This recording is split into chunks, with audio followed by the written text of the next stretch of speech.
dans nombre de maladies chroniques, on sait maintenant qu'un suivi rapproché est bénéfique pour le patient. Pour comprendre, prenons deux exemples.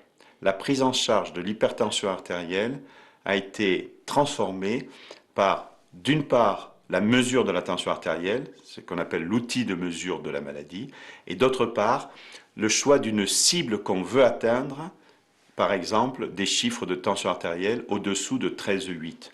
Un autre exemple, le diabète, où on peut mesurer la maladie en mesurant ce qu'on appelle l'hémoglobine glyquée, et d'autre part une cible qu'on veut atteindre, un chiffre inférieur à 6,5. Et toutes les études visant à évaluer l'effet d'un suivi rapproché par rapport à un suivi normal de routine quotidienne montrent que ce suivi est bénéfique. Dans la polyarthrite rhumatoïde, toutes les études sont en faveur du bénéfice d'un suivi rapproché.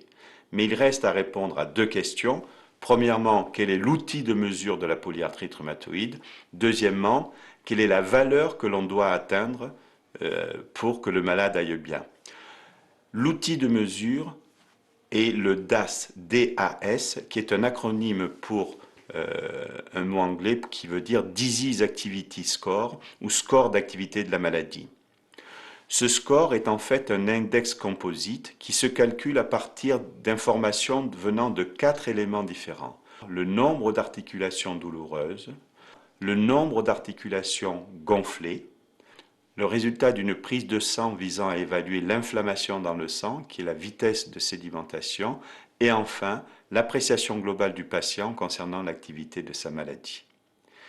Une fois qu'on a toute cette information, grâce à une calculatrice, on obtient un chiffre qu'on appelle donc le DAS, et on sait maintenant que si le chiffre est supérieur à 5,1, la maladie est très active.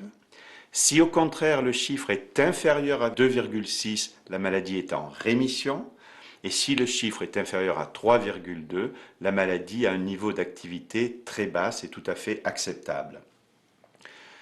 À l'heure actuelle, on est confronté à deux problèmes. Le premier est celui de la standardisation. Reprenons l'exemple du diabète ou de l'hypertension artérielle. L'outil de mesure est plus simple et il est reproductible.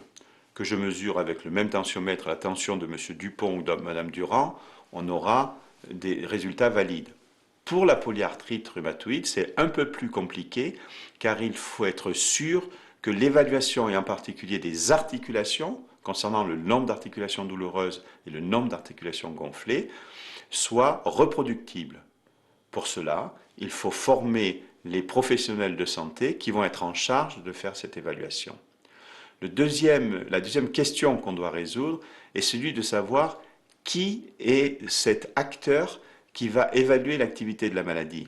Bien sûr, le rhumatologue sait le faire. Le problème, c'est que le nombre de rhumatologues en France ne permet pas de prendre en charge de manière rapprochée, c'est-à-dire tous les 8 jours, tous les 15 jours, tous les mois, tout patient qui souffre de polyarthrite rhumatoïde. D'où l'idée que le rhumatologue ne soit pas le seul acteur dans l'évaluation de l'activité de la maladie, mais également des professionnels de santé comme les infirmières et surtout les patients eux-mêmes, car un patient informé est un patient qui aura un meilleur pronostic. L'objectif de notre initiative est donc double. D'une part, standardiser surtout l'examen clinique pour évaluer l'activité de la maladie, que tout le monde parle le même langage, et d'autre part, incorporer comme acteur visant à évaluer l'activité de la maladie, non seulement les médecins, mais également les professionnels de santé, au premier rang desquels les infirmières, et surtout les patients. Nous allons maintenant effectuer l'examen clinique des 28 articulations retenues pour le calcul du DAS. Il est important que le patient soit confortablement installé de façon à pouvoir comparer les deux côtés. L'examen consiste à rechercher les articulations douloureuses et les articulations gonflées ou synovites en examinant les deux épaules, les deux coudes, les deux poignets, les deux genoux. les 5 MCP, métacarpophalangiennes, la première étant celle du pouce, les 5 IPP, interphalangiennes proximales, la première étant également celle du pouce.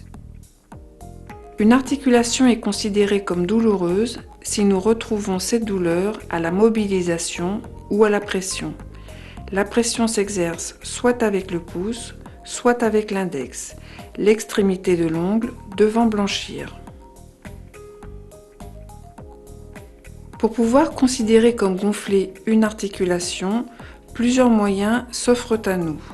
Premièrement, retrouver à la palpation le choc que provoque le liquide synovial sur l'articulation. Deuxièmement, comparer deux articulations entre elles. Attention de ne pas prendre en compte le gonflement provoqué par une déformation. Nous débutons l'examen par les épaules. Comment rechercher une douleur de l'épaule? Le patient peut effectuer la rotation et l'abduction de façon active.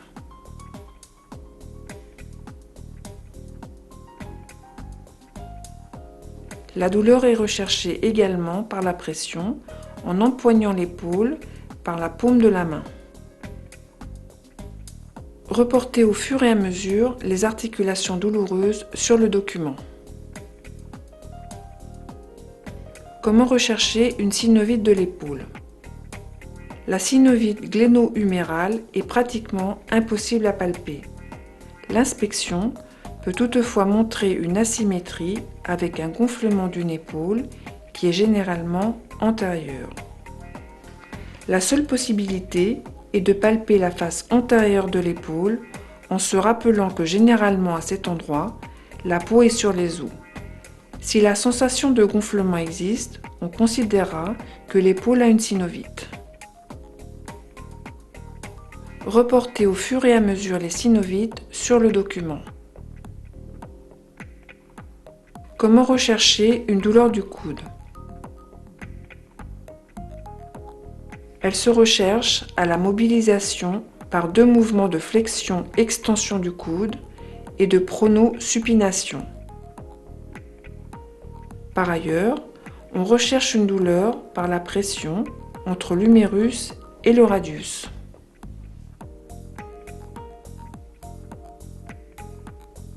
Comment rechercher une synovite du coude? Le coude fléchi à 90 degrés, on recherche une sensation de gonflement et d'impression rénitante dans la fossette située sous l'interligne entre l'humérus et le radius. Par ailleurs, s'il existe un flessum, impossibilité d'étendre le bras, on considérera qu'il existe une synovite. Comment rechercher une douleur du poignet? Pour essayer de reproduire la douleur, il faut exercer une flexion dorsale forcée et une pression directe avec le pouce. La pression ne doit pas se faire sur les extrémités osseuses, mais juste au-dessous, c'est-à-dire sur le poignet lui-même. Comment rechercher une synovite du poignet? Une analyse comparative des deux poignets est faite et une pression minime avec un seul pouce pour rechercher une impression rénitante.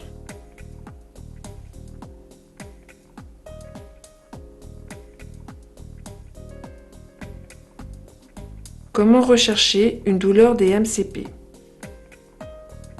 La main doit être fléchie à 90 degrés. La recherche de la douleur se fait en appuyant entre le pouce et l'index sur la face latérale de l'articulation.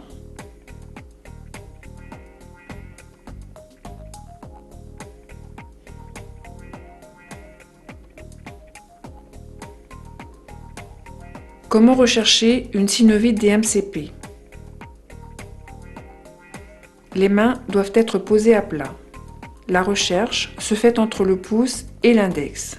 Le gonflement, s'il existe, se situe de part et d'autre de la tête métacarpienne.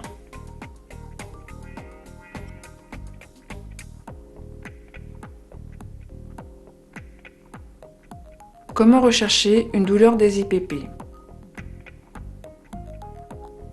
C'est la même technique que pour les MCP. Elle se fait par une pression entre le pouce et l'index, entre les faces latérales.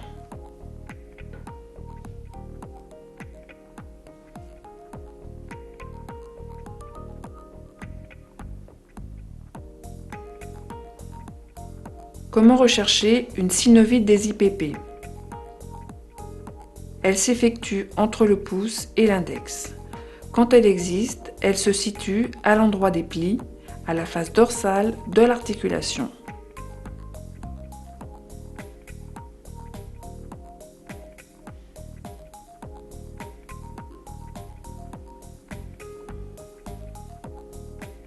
Recherche d'une douleur du genou. Le patient exerce des mouvements de flexion-extension afin de mettre en évidence une douleur spontanée. Si c'est le cas, on considérera que le genou est douloureux.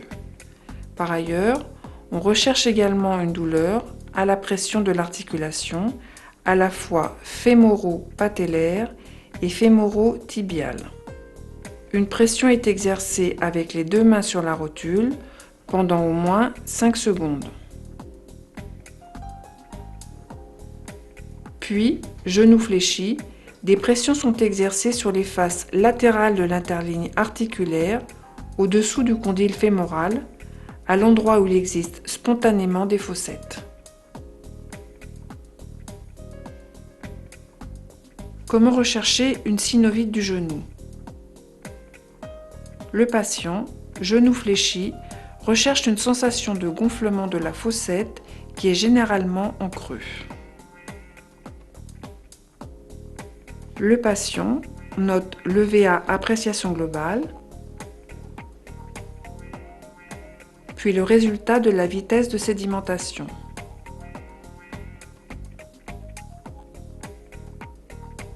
Ces données sont ensuite entrées dans la calculette et le résultat du DAS apparaît.